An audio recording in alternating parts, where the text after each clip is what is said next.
Hello friends. आज हम pre operative checklist के बारे में जानते हैं। और बहुत सारे हॉस्पिटल में, जितने भी हॉस्पिटल में ऑपरेशन होते हैं उसमें प्री ऑपरेटिव चेकलिस्ट के ज़रूरी होते हैं। और सर्जरी के दौरान ये फिल किया जाता है, सर्जरी से पहले। तो चलिए देखते हैं कि किस तरीके से हम फिल करते हैं। पहले नंबर में तो पेशेंट नेम है, तो पेशेंट नेम ABC कुछ भी रख दीजिए, जिसका नाम है उसका नाम रख दीजिए। एज इसमें रख दीजिए 15 जो भी रख दीजिए। मेल है तो मेल रख दीजिए, फीमेल है तो फीमेल रख दीजिए। और UHID नंबर, मतलब ID नंबर और प्लस IP नंबर और डेट ऑफ एडमिशन। यहाँ डेट ऑफ एडमिशन किस डेट में एडमिशन हुआ है वो, और यूनिट मतलब गायनी के है पेशेंट की, अर्थों के है कि ऑन्को के है, जिसके है वो उसका यूनिट लिखा जाता है। और यहाँ वार्ड और बेड नंबर है। अगर वार्ड है तो जनरल वार्ड चाहे प्राइवेट वार्ड है तो उसका बेड नंबर कौन सा है, बेड नंबर 1 2 3 4 जो भी है वो यहाँ हमें मेंशन करना होता है। चलिए देखते हैं अब दूसरा पैराग्राफ में क्या है। इसमें this checklist has to be duly filled by the assessing nurse and counter checked by nursing incharge। तो चलिए देखते हैं नर्सिंग इंचार्ज और चाहे नर्स किस तरीके से इसे फिल करते हैं। तो यहाँ लिखा हुआ है आई बैंड चेक। तो आई बैंड हमें हाथ में आई बैंड लगा हुआ है कि नहीं लगा हुआ है वो चेक करना होता है। तो अगर पेशेंट के हम आई बैंड लगा दिया है तो इसमें यस टिक मारना होता है। और इन्फॉर्म कंसेंट के बारे में, मतलब आपके जितने भी कंसेंट सर्जरी से पहले कंसेंट लेते हैं, जैसे हाई रिस्क कंसेंट हो गया और प्लस जितने भी कंसेंट लेते हैं कि हम ऑपरेशन करने के लिए ले जा रहे हैं उसके कंसेंट लेते हैं, वो कंसेंट लिए है कि नहीं लिए है तो इसमें यस टिक लगाना होता है। और फाइनेंशियल क्लियरेंस, आप फाइनेंशियल क्लियरेंस के किस तरीके से बुझा जाए कि देखिए हॉस्पिटल में जो भी पेशेंट आते हैं तो सर्जरी वैसे तो नहीं होते, फ्री में नहीं होते, क्योंकि उसे पे करने पड़ता है। कुछ जो सर्जरी के चार्ज होते हैं वो पे करने पड़ता है। तो वैसे ही सर्जरी के चार्ज पे किया है कि नहीं किया है, फाइनेंशियल क्लियरेंस है कि नहीं है, और वो पेशेंट के एलर्जी है कि नहीं है। अगर एलर्जी नहीं है तो यहाँ नो लगा दीजिए, नो में टिक लगा दीजिए। और नेल कट एंड शॉर्ट है कि नहीं है, नाखून जो है नाखून कटा हुआ है कि नहीं कटा हुआ है तो ये इसमें टिक लगा दीजिए। इम्प्लांट्स अवेलेबल है कि नहीं है, तो नहीं है तो नो लगा दीजिए। चलिए उसके बाद में देखते हैं यहाँ क्या लिखा हुआ है। सर्जरी एंड प्रोसीजर, सर्जरी कौन सा है, जैसे मान लीजिए किडनी निकाले, नेफ्रेक्टोमी हुआ है तो यहाँ नेफ्रेक्टोमी हम लिख सकते हैं,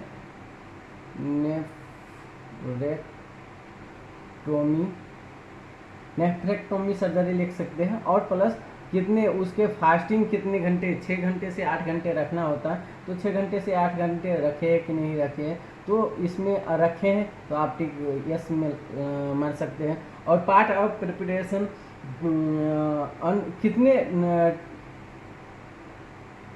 जैसे डेट हो गया तो आपको डेट लिखना होता है, इतने डेट से हम इतने टाइम तक, जैसे आप कुछ भी लिख दीजिए डेट 18/6/2021 एंड 8 बजे से, मान लीजिए 8 AM से आपने खाली पेट रख दिया, चाहे जो भी प्रिपरेशन रख दिया, पार्ट प्रिपरेशन किया था, कौन सा डेट में किया था, वो कितने बजे किया था, ये टाइम भी लिखना ज़रूरी हो जाता है। चलिए उसके बाद में देखते हैं removal denture, plate, crown, loose teeth, jewellery, makeup and nail paint.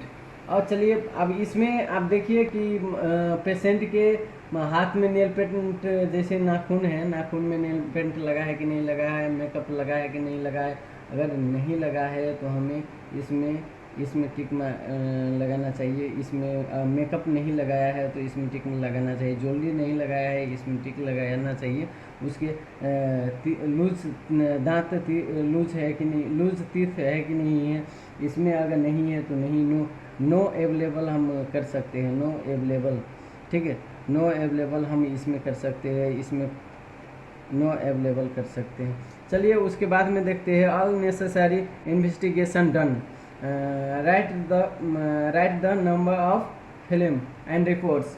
चलिए इसके ऑपरेशन के दौरान क्या होता है कि हमें कुछ इन्वेस्टिगेशन के जांचे के टेस्ट सबके ज़रूरत पड़ता है, जिसमें लिखा हुआ है आपके फर्स्ट में ईसीजी किया है कि नहीं किया है, सीटी स्कैन किया है कि नहीं किया है। अगर सीटी स्कैन नहीं किया है तो इसमें हम कट लगा सकते हैं, एमआरआई नहीं किया है तो इसमें कट लगा सकते हैं, चेस्ट एक्सरे हुआ है तो इसमें टिक लगा सकते हैं, अल्ट्रासाउंड हुआ है तो इसमें टिक लगा सकते हैं, लैब इन्वेस्टिगेशन हुआ है तो इसमें टिक लगा सकते हैं।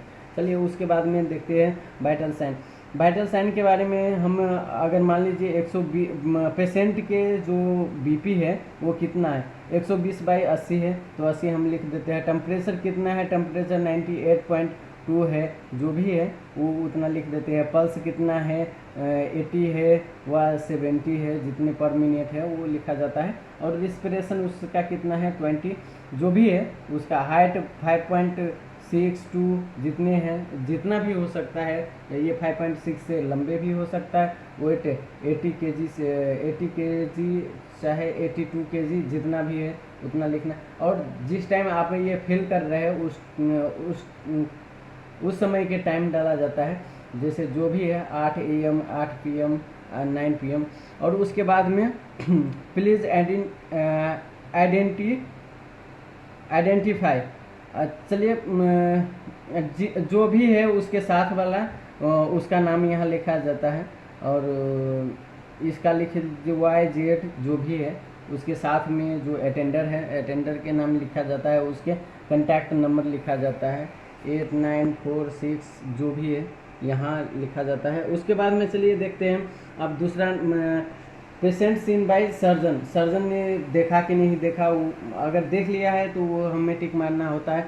PSC done by anaesthetic. Anaesthetic ने PSC फॉर्म फिल किया कि नहीं फिल किया, देखा कि नहीं देखा, पेशेंट को विजिट करना होता है, देखना होता है क्या क्या सिचुएशन क्या कैसे है, पल्स जो भी है, इन्वेस्टिगेशन ऑपरेशन के दौरान जो भी इन्वेस्टिगेशन के रिक्वायरमेंट है, ज़रूरत है, तो वो देखा जाता है। उसके बाद में Betadine bath and hair wash done. Betadine से उसे नहलाया, मतलब जहाँ सर्जरी होना है उस प्लेस के साफ किया कि नहीं किया, वॉश किया कि नहीं कि, अगर वॉश किया है तो बढ़िया से अपन टिक मार सकते हो। Betadine paint done. बिटाडिन से फिर पेंट करना होता है पूरे बॉडी के, जहाँ ऑपरेशन होना होता है वहाँ, तो उसे किया है कि नहीं किया है, उसमें टिक मारा जाता है। उसके बाद में mouth wash done. Mouth wash आपने किया है कि नहीं, मतलब पेस्ट वेस्ट ब्रश व्रश करवाया है कि नहीं करवाया है, वो भी देखना होता है। अगर करवाया है तो यस करना चाहिए। और स्किन कंडीशन चेक। स्किन के कंडीशन कैसे है, स्किन में कोई भी तरीके के मतलब जो होते हैं मिट्टी व कुछ भी गंदा चीज़ लगा तो नहीं है, वो चेक करना ज़रूरी होता है। Implant checked available. Implant check किए हैं कि नहीं किए हैं, अवेलेबल है कि नहीं है, अगर नहीं है तो आपने नहीं में वो कर सकते हैं। उसके बाद में चलिए देखते हैं मेंशन करेक्ट साइड। कौन सा साइड के ऑपरेशन होना है वो करना होता है। जैसे कोई भी आप नेफ्रेक्टोमी कर रहे हैं, नेफ्रेक्टोमी सर्जरी कर रहे हैं, तो उसका जो भी है इंसिजन, कहाँ इंसिजन लगते हैं वहाँ मेंशन किए हैं कि नहीं किए हैं। जैसे एब्डोमिन में, एब्डोमिन प्लेस में, और यहाँ डन लिख सकते हो आप। और उसके बाद में साइड मार्क डन, यस या नो। साइड मार्क आपने देखा है कि नहीं देखा है, देखा है तो साइड मार्क लगाया है तो यस लगाया है तो यस में आप कर सकते हो। कैनुला कौन सा लगाया है, 18 नंबर 20 नंबर कोई जो लगाया है उसमें यस करिए। राइट में लगाया है, लेफ्ट में लगाया है, लेफ्ट में लगाया है तो लेफ्ट में। आपके वो पेशेंट के फ्लूइड कौन सा चल रहा है, जो भी फ्लूइड चल रहा है वो हमें यहाँ लिखना होता है। जैसे RL हो गया तो RL लिख दीजिए, और उसके बाद में जितने ml पर आवरली 80 ml पर आवरली चल रहा है, जो भी चल रहा है वो लिखना चाहिए। होलिस कैथेटर लगा है कि नहीं लगा है, अगर नहीं लगा है तो नो लिख दीजिए। राइस ट्यूब लगा है कि नहीं लगा है, उस नहीं लगा है तो नो लिख दीजिए। उसके बाद में pre operative medicine and antibiotic में क्या क्या चल रहा है, उसके प्री ऑपरेटिव मेडिसिन क्या क्या है वो लिखना चाहिए, लिखना होता है। जैसे मोनोसेप, अमिकासिन, रैनटैक। यहाँ डेट लिखना होता है, जो भी डेट है वो डेट फिल करना है। उसके बाद में टाइम, जो टाइम है वो टाइम फिल करना होता है। उसके बाद में आपके ये भी PT APTT जैसे रिपोर्ट ही वो इन्वेस्टिगेशन है, इन्वेस्टिगेशन यहाँ लिखना होता है। वाइट ब्लड कितना है, PP FFP यूनिट, प्लेटलेट्स कितना है, ये सब देखना होता है। और हेपेटाइटिस B पॉजिटिव है कि निगेटिव है वो देखना होता है। अगर निगेटिव है तो नॉन रिएक्टिव आप लिख सकते हो। SCB अगर निगेटिव है तो नॉन रिएक्टिव लिख सकते हो। HIV अगर नेगेटिव है तो नॉन रिएक्टिव लिख सकते हो। उसके बाद में हम चलते हैं दूसरा पैराग्राफ में, तो उसमें checked by assistant nurse. Nurse के नाम लिखा जाता है, जो नर्स उसे देख रहे हैं, जो भी है ABC जो भी है उसका लिखा जाता है। काउंटर चेक्ड बाय इंचार्ज जो भी इंचार्ज है उसने चेक किया कि नहीं किया, BCD जो भी है। और उसके बाद में हम चेक्ड रिसीव इन OT में किसने रिसीव किया उसका नाम डाला जाता है। और नाम डालने के बाद में यहाँ सिग्नेचर भी किया जाता है, सिग्नेचर भी होना चाहिए। और सिग्नेचर के बाद में यहाँ डेट हो जाएगा, जो भी डेट है वो डेट हो जाएगा, डेट के बाद में टाइम भी हो जाएगा। Thank you.